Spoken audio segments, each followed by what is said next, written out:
Imagine standing before the gates of a city said to have defied the mightiest kings of Greece for 10 years. A city wrapped in mystery, myth, and legend.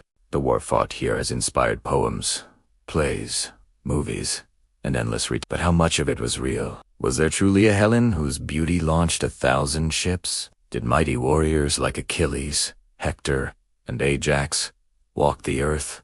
Or are they the inventions of brilliant poets? Tonight, we dive deep into the true history of the Trojan War, peeling back the layers of myth to uncover what scholars, archaeologists, and historians have actually discovered. From the geopolitical struggles of the late Bronze Age to the excavations of Heinrich Schliemann and the revelations of modern archaeology, this is the story behind one of the most iconic wars ever told. And I promise much of what you're about to hear is not what they taught you in school. The Trojan War, as most of us know it, comes from Homer's Iliad and Odyssey, written around the 8th century BC. These works, monumental in Western literature, transformed oral traditions into an immortal saga. Yet historians quickly remind us that Homer was not writing a history book. He was a poet, blending fragments of memory, local traditions, and mythological embellishments. As the historian Moses I. Finley argued in The World of Odysseus, Homer's world reflects more of an idealized society than a precise record of the past. Still, beneath the poetic veil, many believe there lies a kernel of truth, a real war, fought by real peoples, later magnified into legend. To trace the roots of the Trojan War, we must step back into the late Bronze Age. Around 1200 BC, when powerful kingdoms stretched across the Mediterranean, the Hittite Empire in Anatolia, Egypt under the New Kingdom, and Mycenaean Greece dominated the political landscape. The city we call Troy was known to the Hittites as Wailusa, possibly connected to the name Ilias, used by Homer. In Hittite texts, kings of Wailusa appear in treaties and conflicts, confirming that such a city was real. A strategic hub at the entrance of the Dardanelles, the gateway between the Aegean and Black Seas. Whoever controlled Troy controlled trade. This was not merely about a stolen queen. It was about power, wealth, and dominance. Excavations at Hisarlik in modern-day Turkey revealed multiple layers of settlement, with Troy V and Troy Via standing out as prime candidates for the historical Troy. Archaeologist Manfred Korfmann noted that Troy Vi, around 1700 to 1250 BC, was a wealthy city with impressive fortifications. But it was Troy Via, destroyed around 1180 BC, that sparked fascination. Evidence of violent destruction, hastily built walls, and cramped storage jars hint at a city under siege. Was this the real Trojan War? As Trevor Bryce, a leading Hittite scholar, explained in The Trojans and Their Neighbors, the evidence suggests conflict, but whether it matches Homer's tale remains debated. Let's pause for a moment, because if you've made it this far, you're clearly captivated by history. That isn't just myth, but truth. That's exactly what we deliver here on Vertex of Time. This channel exists to cut through the and romanticized stories to bring you the raw, hidden, and fascinating realities of the past. If you crave history that goes deeper, that challenges what you thought you knew, hit that subscribe button right now. Join our community of history lovers who want more than shallow retellings, who want the full picture. Don't just watch history. Live it with us at Vertex of Time. Now, let's return to the myths and truths colliding. One of the biggest puzzles is Helen herself. Did she exist? Was there truly a queen whose abduction ignited a war? Or was she a literary device symbolizing the cause of conflict? In The Anger of Achilles, Robert Graves suggested that Helen may be more archetype than person, a figure embodying the devastating consequences of beauty and desire. Similarly, some scholars argue that Helen might represent economic motives, a symbol of wealth and control. After all, controlling Troy meant controlling the gateway to lucrative trade routes.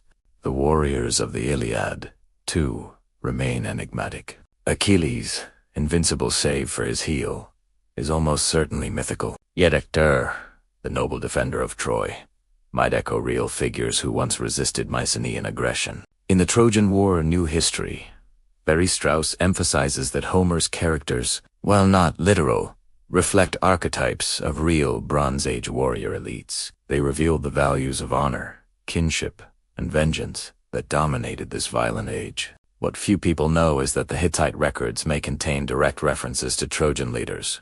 In one document, the Alexandru of Wailusa signs a treaty with the Hittites, a name strikingly similar to Alexandros. The Greek name for Paris of Troy. Was Paris a dim reflection of a historical king? Another Hittite letter mentions conflict between Wailusa and the Ahiawa, widely believed to be the Achaeans, or Greeks. If true, this is extraordinary. The Trojan War, in some form, might be preserved in Near Eastern archives. But how did the myth transform into the epic? We know oral poets called Uidoi preserved fragments of battles, heroes, and sagas. For centuries, these oral traditions eventually reached Homer, who wove them into a grand narrative. As historian Martin West observed, Homer's genius lay in blending local tales with Near Eastern influences, from Mesopotamian epics to Hittite myths. The result was not a factual record, but a cultural masterpiece that preserved echoes of the past. By the time of the classical Greeks, the Trojan War had become central to identity. Aeschylus, Sophocles, and Euripides dramatized its aftermath in plays, exploring themes of fate, vengeance, and divine justice. For them, Troy was not history but a moral mirror. Even centuries later, Roman writers like Virgil reimagined the fall of Troy in the Aeneid, linking Trojan survivors to the founding of Rome. Myth had become history, and history had become myth. Yet, the modern rediscovery of Troy in the 19th century reignited the debate. Heinrich Schliemann, obsessed with Homer, unearthed Sarlik, convinced he had found Priam's city, though criticized for his crude methods and questionable claims, including the so-called treasure of Priam. Schliemann changed the game. Archaeology now offered tangible proof that Troy was more than fiction. Later excavations refined this vision, revealing a complex, multi-layered city destroyed and rebuilt many times. What is certain is that the late Bronze Age collapsed shortly after the time of Troy's fall. The so-called Sea Peoples ravaged the eastern Mediterranean. Kingdoms fell and an entire world disappeared. In this chaos, the memory of a great war, perhaps many wars, fused into a single story. The Trojan War became the emblem of that age's end, immortalized by poets who refused to let it be forgotten. So, what is the true story of the Trojan War? It is neither pure myth nor straightforward history. It is a mosaic. A city called Troy existed and was destroyed in war. The Greeks and Trojans, or Ahiawa and Wailusa, clashed over power and trade. Out of those conflicts grew legends, reshaped by centuries of storytelling until Achilles and Hector strode larger than life across the stage of memory. And here is where history and myth embrace. The Trojan War may not have happened exactly as Homer told it, but it did happen in some form. It reminds us that myths often preserve truths, even if distorted. As Carl Jung once noted, myths are the collective dreams of humanity, encoding memories too powerful to vanish. The dream of Troy, therefore, still lives in us. Before we close, remember, these history is not static. New excavations, new translations of ancient texts, and new scientific methods continue to reshape what we know. Tomorrow, another discovery might confirm or shatter what we believe about Troy. That's why you need to stay connected here. At Vertex of Time, we'll be here, uncovering those truths, bringing them to life, and keeping you on the front lines of history. And so, as the smoke of Troy rises once more in our minds, let us remember the power of stories. They survive the collapse of kingdoms. They transcend empires. They echo for millennia. The Trojan War may be shrouded in myth, but its lessons about honor, ambition, desire, and fate remain timeless. Just as the Greeks once said, the gods weave misfortune for men, so that future generations may have stories to tell.